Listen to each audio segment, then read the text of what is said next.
Cendrillon avait épousé le prince et était très heureuse. Mais il y avait une chose qui la contrariait. Elle faisait constamment des erreurs, car elle ne connaissait pas les règles du palais.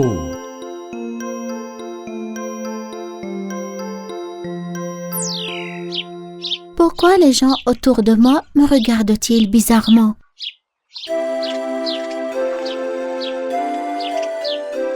Sa servante a dit que ses vêtements n'étaient pas adaptés au palais et qu'elle devait porter des vêtements dignes d'une princesse. C'est pour cela que tout le monde me regardait et se moquait de moi. Maintenant, je comprends. Parmi ceux qui se sont moqués de Cendrillon, il y avait la méchante sorcière Rosa et sa fille Serra. Comme Rosa jette des sorts, tout le monde l'appelle la sorcière Rosa. Elle est devenue une princesse, mais elle ne sait pas comment se vêtir dans le palais. J'étais censée épouser le prince. C'était mon droit d'être une princesse. Cela peut encore arriver. Fais confiance à ta mère. Cendrillon regrettera d'être une princesse. Finalement, le roi et le prince réaliseront qu'elle ne peut pas être une princesse et ce mariage prendra fin.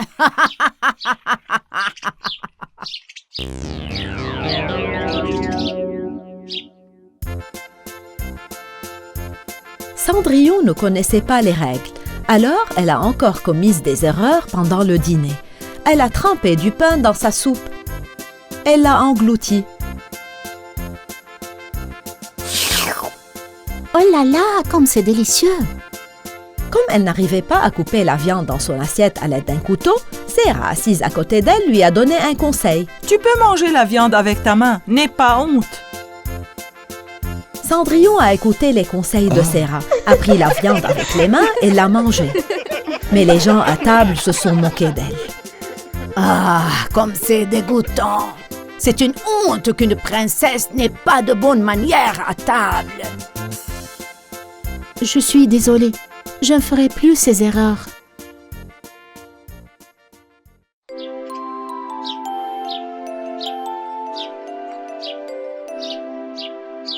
Un jour, alors qu'elle était assise dans le jardin du palais, elle entendit une voix à côté d'elle. « Pourquoi es-tu si malheureuse, princesse? Mais qui es-tu?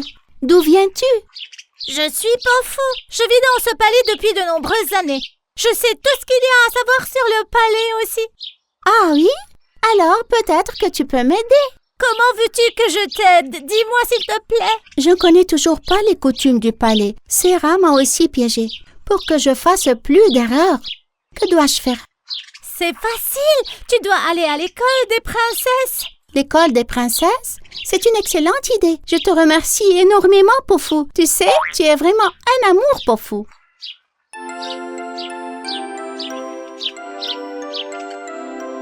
Ainsi, il a été décidé que Cendrillon irait à l'école des princesses.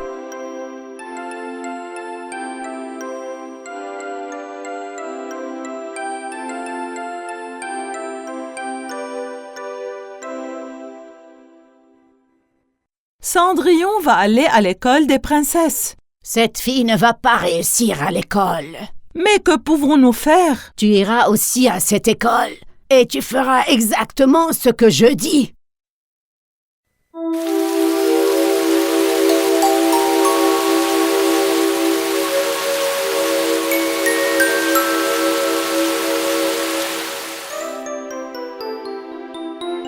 Le premier jour d'école, les élèves recevront une leçon de marche. Cendrillon fut surprise de voir Serra dans la classe. Oh, Serra! Pourquoi es-tu là? En tant que dame de la société, je dois m'améliorer, ma chère. Souviens-toi, il y aura un examen sur la façon de se porter. Je te souhaite une bonne chance.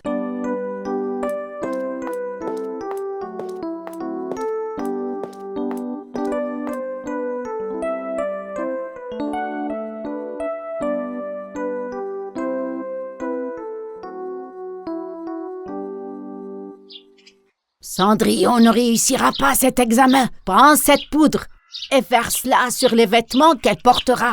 Quelle est cette poudre? De la poudre à démanger? Ne la montre à personne. Oh non, il complote contre Cendrillon. Oh non, pas sous ma surveillance.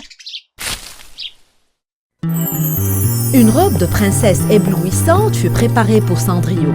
Serra se faufila dans la pièce et saupoudra la poudre sur la robe de Cendrillon. Oh non, je dois faire quelque chose, et maintenant, tout de suite.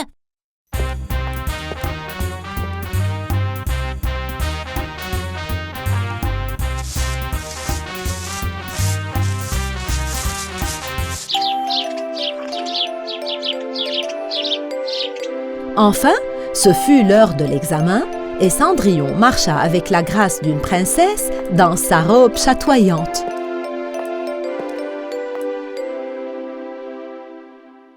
Cette fille, elle ne se gratte pas. Tu n'as pas saupoudré la poudre? Si, maman, mais je ne comprends pas non plus. Quand c'était le tour de Serra, elle ne pouvait pas marcher correctement parce que ça la démangeait et la grattait. Elle n'a donc pas réussi l'examen. Comment est-ce possible? C'est impossible! Oh, Pofou, cher ami, que fais-tu ici? Je suis venue te voir. Félicitations, votre démarche est si belle. Vous êtes née princesse. Qu'est-il arrivé? À Serra, elle se grattait et ne pouvait pas marcher. Je me sens mal pour elle. Ne sois pas triste. Serra a saupoudré de la poudre pour des mangeaisons sur ta robe, mais j'ai nettoyé la poudre et l'ai saupoudrée sur ses vêtements. Elle a eu la punition qu'elle méritait. Maintenant, je comprends bien pourquoi elle est venue à l'école. Elle voulait que j'échoue. Oui, mais tu devrais te méfier d'elle, cher Cendrillon. Le prochain examen sera l'étiquette à table. La princesse du pays voisin sera également présente et sera l'invitée d'honneur du dîner. Cette fois, ne fais pas d'erreur, petite maladroite. Cette fois, Cendrillon ne doit pas réussir cet examen. Tu as compris? Alors, que dois-je faire? Tu n'as qu'à verser juste ce liquide sur sa soupe. Elle complote encore quelque chose. Elle n'abandonne jamais. Finalement, c'était l'heure du banquet. Cendrillon accueillit la princesse invitée. Bienvenue, princesse. C'est un grand honneur de vous accueillir. Elles se sont toutes assises à table et ont commencé à manger le repas. Serra sortit la petite bouteille de sa poche et la versa dans la soupe de Cendrillon sans que personne ne s'en aperçoive. Oh non, je dois prévenir Cendrillon tout de suite. Hein? C'est Pofou?